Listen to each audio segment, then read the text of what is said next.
जी तो दोस्तों ifactner.com के इस वीडियो ट्यूटोरियल में हम समझेंगे एब्सेंस का मीनिंग उर्दू और हिंदी में, और उसके साथ साथ हम एब्सेंस को 3 सेंटेंसेस में यूज़ करते हुए उसको सही तरीके से यूज़ करना भी जानेंगे। तो शुरू करते हैं अपना आज का ifactner.com का video tutorial. Word absence ABSENCE absence का मीनिंग होता है गैर मौजूदगी, अदम मौजूदगी, यानी कि कोई एब्सेंट हो, कोई वहाँ पर मौजूद ना हो, तो उसे हम कहते हैं एब्सेंस।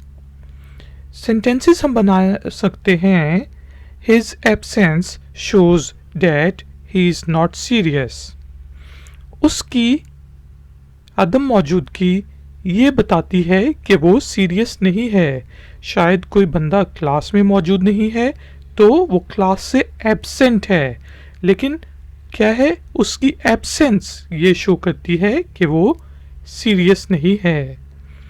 इसी तरह हम कह सकते हैं don't show me your absence of mind, कि मुझे अपनी ये शो ना करो कि तुम्हारा माइंड इस वक्त यहाँ पे मौजूद नहीं है, कि तुम कहीं और पे हो, कि तुम कुछ और सोच रहे हो, मेरी तरफ अटेंशन दें।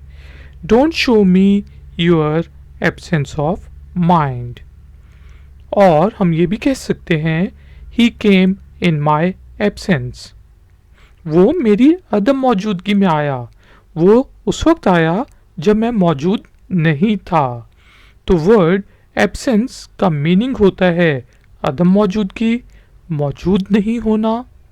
सेंटेंसेस हमने बनाए his absence shows that he is not serious, और don't show me your absence of mind, और he came in my absence.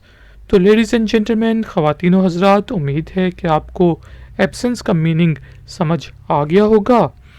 अब टाइम हुआ है एक छोटी सी एक्सरसाइज का।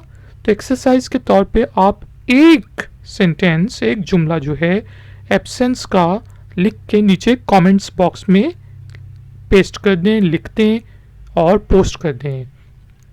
अगर तो वो ठीक होगा तो मैं आपको अप्रिशिएट करूँगा, अगर तो उसमें कोई गलती होगी तो मैं उसको करेक्ट करूँगा। इससे आपको एब्सेंस का मीनिंग और यूजेज हमेशा हमेशा के लिए याद हो जाएगा। उम्मीद है आपको ifactner.com का ये वीडियो ट्यूटोरियल पसंद आया होगा। काइंडली लाइक का बटन ज़रूर प्रेस करें और इस वीडियो को शेयर भी ज़रूर करें। अगर आप नए हैं तो सब्सक्राइब करें मेरे चैनल को और घंटी वाला बटन दबा दें, ताकि जब भी मैं कोई नई वीडियो अपलोड करूं तो आपको पता चल जाए। ifactner.com पे आप विज़िट कर सकते हैं और क्वेश्चंस आप मुझसे facebook.com/ifactner पर भी पूछ सकते हैं। उम्मीद है आपको ट्यूटोरियल पसंद आया होगा। मिलेंगे एक और नए ट्यूटोरियल में। Until then, take care, keep learning, keep enjoying. Good day.